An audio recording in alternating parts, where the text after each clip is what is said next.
কাছে তিনি কে? মসজিদে যে আল্লাহর কাছে চাইলেন, দরবারে যে বাবার কাছে চাইলেন, দোয়া কবুল কবুল হবে?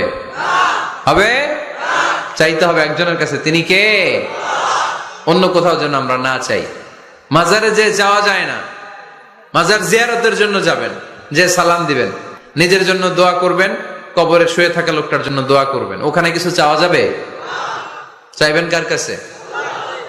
দুইটা গেল শর্ত। 3 নাম্বার, ইয়াকিন থাকতে হবে যে আমার দোয়াটা কবুল হচ্ছে।